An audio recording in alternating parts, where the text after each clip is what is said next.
What's up, Duke gang? It's Monday, December 11th, and a little switch up from usual. Today, I'm here to talk about a loss. If you're listening to this, I'm sure you know Duke lost. Now 11-1 on the season, and we'll get into it in a minute. I think I'm okay with it. It sucks. I'm not going to be saying that Duke's undefeated until they're not, and until they lose a game, then I'll be saying they're undefeated and all that. Well, you know, they're not undefeated, so it's all good. It's probably kind of good to get that loss out of the way early and kind of have a wake-up call, but at the same time, you don't ever want to lose. And for this team, they should never lose. It's all about, do they execute their game plan? Do they stay locked in for the full 40 minutes? And do they make the necessary adjustments during the game? If they do that, then with their talent, they shouldn't lose.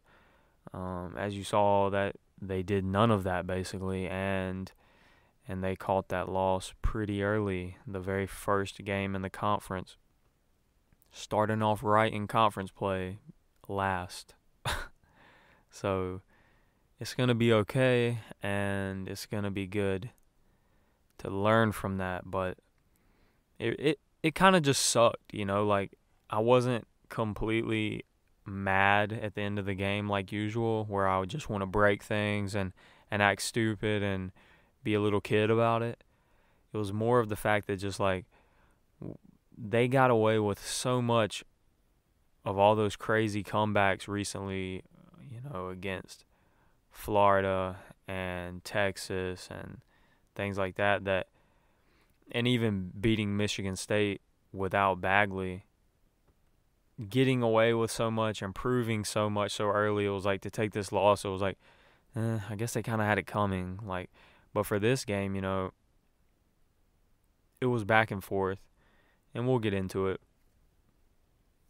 First of all, the defense is not good, obviously, but playing at Boston College, I mean, they're shooting 31% on the year, and their three-point shooting is not their strong suit. It's not something that, going in against Boston College, like, you better watch out for their threes. They'll keep themselves in the game with their threes. Like, it's not like that. So if that team is taking, how many threes did they take? I know they hit 15 threes. 15 for 26 from three. That's 58%. They shot better from three as they did from, the entire field goal percentage was only 50. And their three-point percentage was 58%, hit 15 threes. Duke has been on the other side of that before also. We have been the team who was undermanned, not as much talent as another team, not as deep as another team, but we still beat the team because we hit 20 threes or 18 threes. So you've been on that side. You know what it's like to just have some flamethrowers and live by the three. But they're not known for that. So some people are complaining that Duke's defense is terrible and a lot of wide open threes. Others are saying that team taking threes, that's okay because they're terrible at threes. And then some people are in the middle. You can have your own opinion of that. For me, I just think the defense has to get better. It seems like this is going to be a zone team. But, it's so early in the year. I don't really know. And I'm not going to definitively say it was their fault that Boston College did so well, or that Boston College was just extremely hot this game. I think it was a combination of everything. So it sucked either way, but hopefully they can take something out of it. The thing that made me the most, not upset, but the thing that made me just say, what the fuck are they doing, was just the fact that,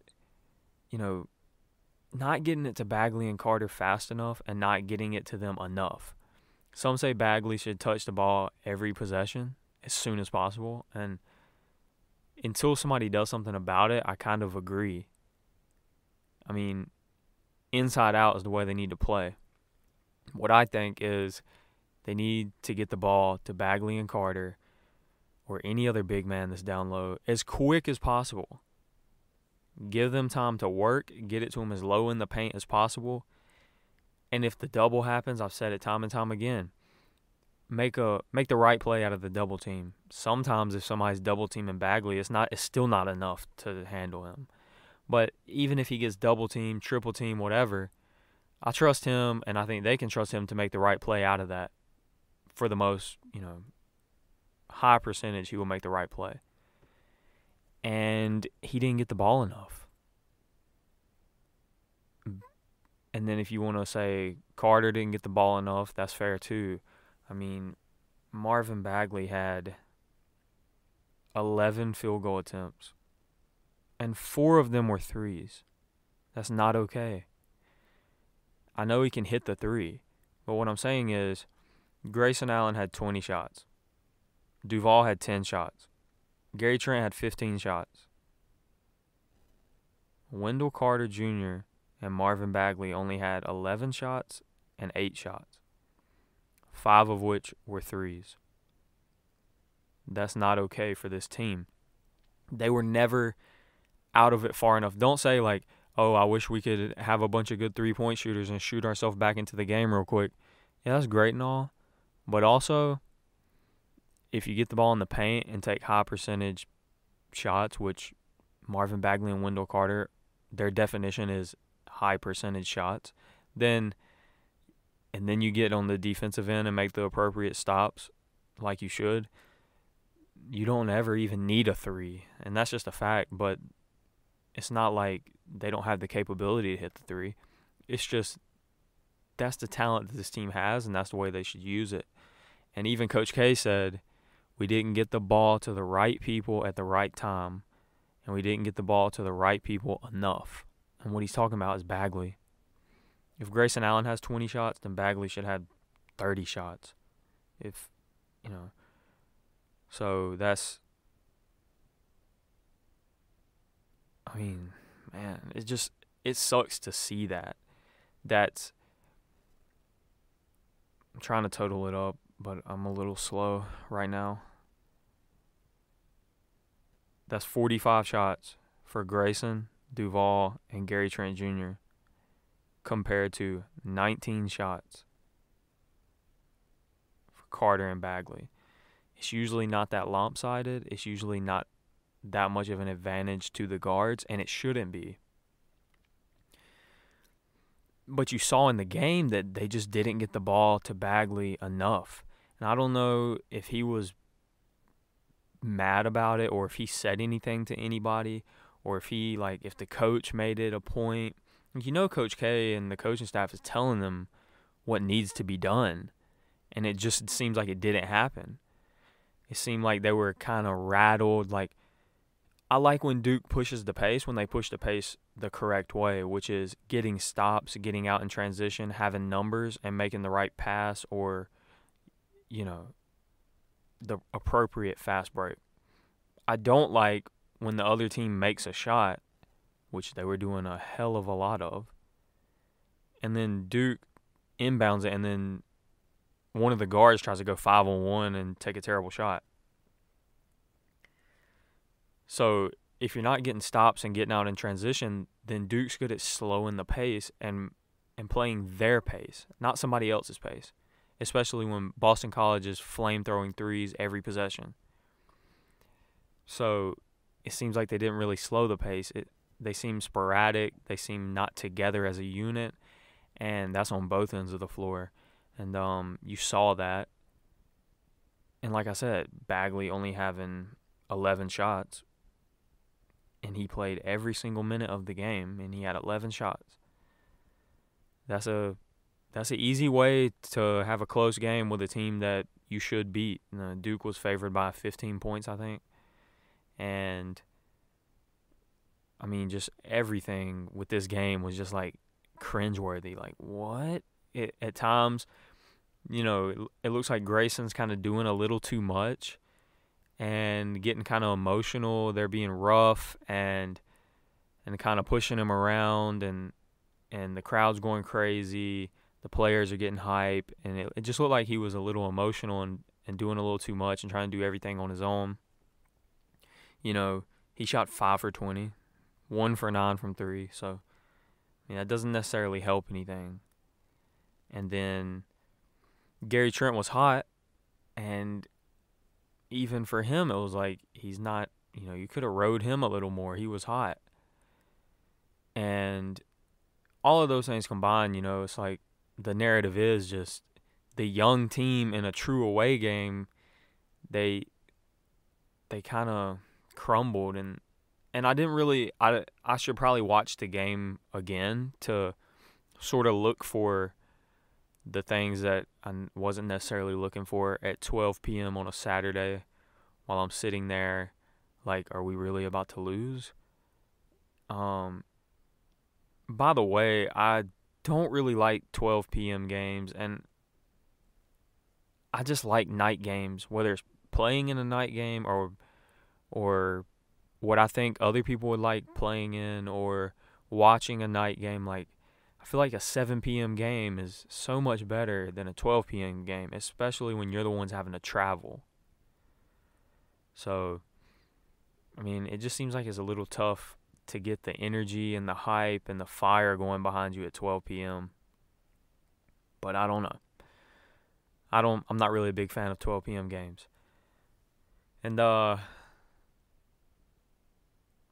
I was going to say was, it just seemed like nobody really got the team together and was like, hey, let's wake the fuck up. Let's execute our game plan. Let's play our game, and let's win this thing.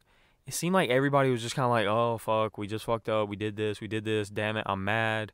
I'm exhausted. I'm tired. I'm frustrated. Grayson got his fucking head stepped on by Javin, had a black-ass eye because Javin wants to start so bad. He's hurting all the players. Not really, but if you didn't see it, Grayson drew a charge and Javin blocked the ball, and Javin's foot kind of smacked Grayson across the eye on the way down. And, that didn't help.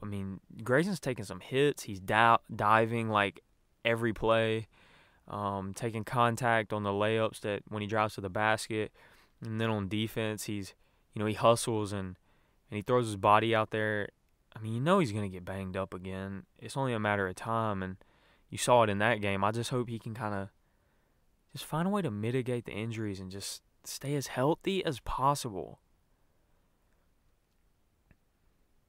Just the moral of the loss was just almost every single person on the team wasn't playing their role. This team is so young, you have to find your role. But once you do find it, and the coaching staff is there to help you find it, you have to play within your role. Don't try to do too much. Don't try to, if you do something that's not within your role, then it's probably hurting the team. Because there's no shortages on this team. The only shortage is three-point shooting, which they don't really need anyway because of the inside-out game that they should be playing. So,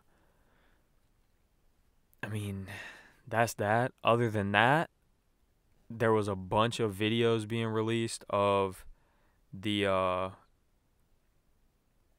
couple offensive fouls and a couple defensive fouls that were clearly just not fouls, which were, again, on Duke, which really fucked up the flow of the game. I'm not going to sit here and come on here and say, the refs fuck everything up. I hate the refs. Duke only has a loss because the refs want them to lose. I'm not going to say that. That's never the case. But terrible calls are terrible calls, and you can see them. And other people will say, well, when it's slowed down, when you see it in slow motion, everything looks different. No. Usually when you slow something down, you see that it was a foul. In full speed, these did not look like fouls at all. And in slow motion, you could tell that they weren't fouls at all. Bagley has size, and he uses his body and size to properly get position and, on offense and defense, gets called for a foul. Crazy stuff like that. It's just like, are you serious? Like, you got to let the dudes rebound. They're bigger than other people. They're going to get position. They're going to use their length, their size. You have to let them. Just because they're big, you don't call fouls because they're big. They're not doing something illegal, which will be a foul. It just seems like the refs can't see that, or, whatever the fuck it is. That was an issue in the second half that really messed up the flow of the game and kind of might have decided it. But again, Duke shouldn't have been in that position anyway. They shouldn't have been close. Their offense shouldn't have, should have put up way better numbers than it did. And they shouldn't have been in that close of a position anyway. But the facts are the facts. Same thing with, Duval. He did some bonehead stuff at the end of the game. That intentional foul or whatever it was, whether you agree with it or not, you got to know not to do that. It basically sealed the deal for Boston College. Whether they were going to win anywhere or not, it put it out of reach. And you just got to know not to do that in that situation. Just like, we've seen young players make young player mistakes. That's one of them. Another thing where he took that three, that's probably not what you want to take. His three-point percentage is not high. Gary Trent was hot, and in that position where they need a bucket late in the game, you got to get the ball down low to Bagley as fast as possible. That's the best option at that time to score a bucket. That Chiapet guy, he had 4 fouls for like the whole second half. He put up 30 points, 9 assists, 10 rebounds. And he had 4 fouls half the time. They're not a deep team. They ran, 6 guys got meaningful minutes. And with the way, the size of Duke, somebody should have fouled out. Some more people should have been in foul trouble. They should have been more worried about fouling. That should have been the narrative for Duke, is using size to the advantage, using their skill to the advantage, getting people in foul trouble, the depth, everything about it. That's what the narrative should have been. Instead, the narrative is young team, true road game, look sporadic, couldn't come together, and paid the price for it, which was a loss. But again, like, you see people bashing Duval, like the dude, I'm not even going to get into it, the dude that, anybody, that if you tweet it about, I hope this player gets hurt, I hope this player tears his ACL, I hope this player breaks his leg, should never tweet that about anybody. You should never think that about anybody, say that about anybody on an opposing team, or especially this dumb motherfucker. It was his own team. Apparently, he's a Duke fan, Duke's #1 fan or whatever. But you tweet something like that, you are a fucking idiot. And that's all I'm going to say about that. I don't want to give that dude any attention whatsoever, but the thing with Duval is he's a freshman. There's so many freshmen on this team. They haven't been on the big college stage before. This is their first time. This is their first conference game. Bonehead things happen. Again, you can blame the game on him. You can blame it on Bagley. You can blame it on the coach. You can blame it on whoever you want. Whoever made a mistake, it just adds to the other mistakes of the team didn't execute what they should have done, and they should never have been in that position in the first place late in the game. Where he took that three, definitely should have got a bucket there, like a high-quality percentage shot to basically kind of build the gap of the lead that they had at the time, which was like 1 point or something, 2, 3, 4. And then, you know, a couple fouls that were completely unwarranted where, you know, you can't do that. But you're going to learn, improve, and move on. So that's what it's all about. This isn't a team with 4 seniors in the starting lineup, so you're going to see stuff like that. And, you know, I hope that whoever is feeling down about that game, I hope they can move on from it and not let the negativity on Twitter or the media or whatever the fuck it is get to them, because it's only going to get worse from here. You know, all these players, they're only going to get bigger as far as their name. They're only going to get more popular, more followers. And with more followers, there's more hate. Whenever you're doing something good, people are going to hate on you. If you have a slip up, people are going to troll you. I mean, I hope the players can understand that, because especially when you sign up to play at Duke, the haters come with it because people hate on greatness. The term I heard was winners focus on winning and losers focus on winners. So I'm not sure if I got it completely right, but that's a pretty cool quote. So just focus on winning and don't worry about the negativity.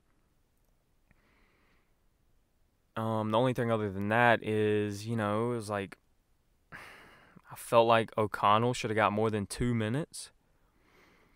Maybe spell one of the guards and throw O'Connell out there. His shot has been hot recently. He's looked good recently. He's made good plays recently. He's not that great on defense. Who is at this point? But I thought he should have got a few more minutes than 2.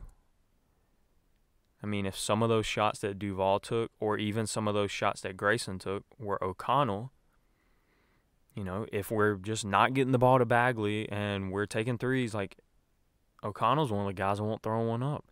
Also, you know, he crashes the boards. He's sky high to get a rebound. He has, you know, quick feet, good moves, and he gets some layups, putbacks. You've seen it all from him so far. So why do you only get 2 minutes? Goldbar played like 28 seconds. Bolden played 8 minutes. And then Javin played 17 minutes, you know, 4 for 4, 5 rebounds, but he fouled out. So, some questionable calls for sure. Wendell Carter didn't have a single foul, which I thought was incredible. He's been getting shafted all year.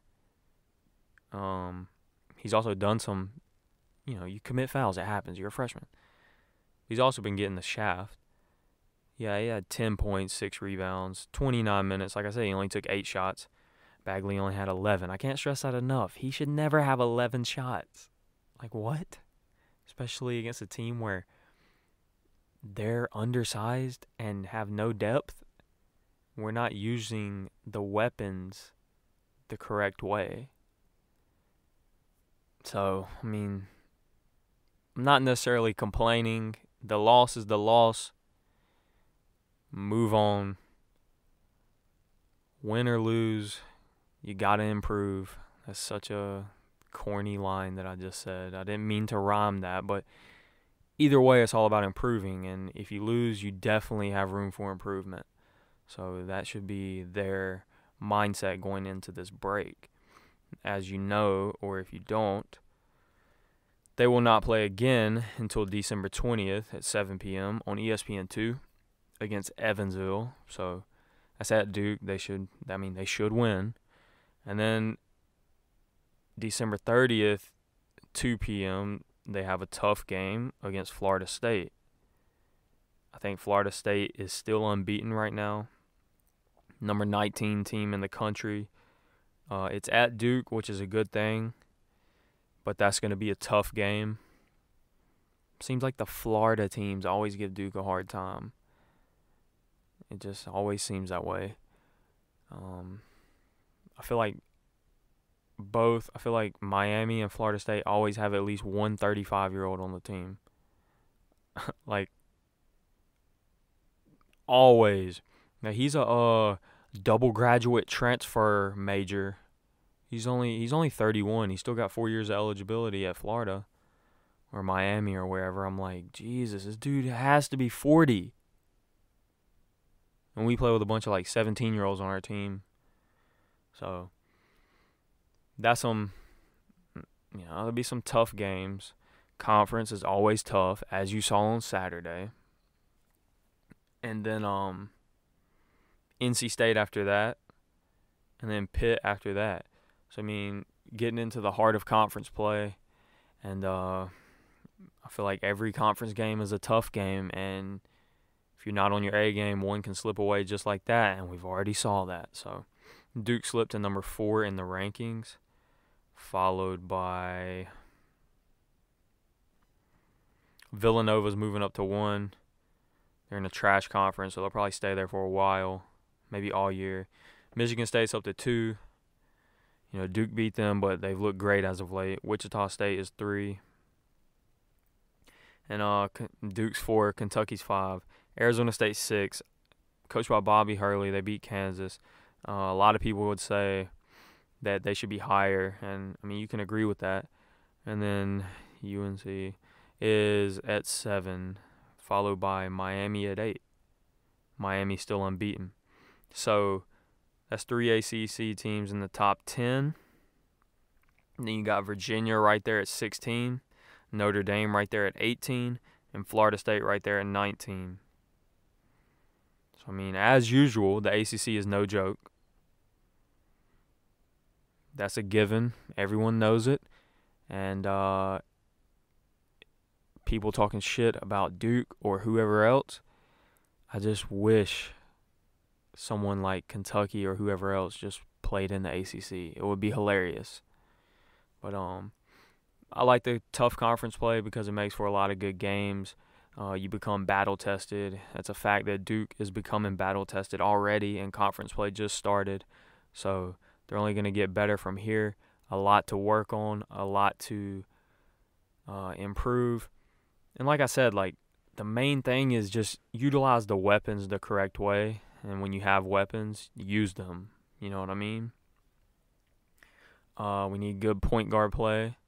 Need high percentage shots. Need to dominate the boards. And utilize Bagley and Carter. And then maybe give the bench guys a few more minutes as well. Like, I'm not a coach, so I don't know, but I don't see why O'Connell got 2 minutes. So those things are very important. And like I said, it just seemed like nobody really corralled the team together and was like, come on, what the fuck are we doing? Like, you could see in the Florida game and a few other games where it was like the team got together and they were like, it kind of seemed like Grayson or Bagley or Javin or somebody really got the team together and was like, we're good. Like, let's fucking go.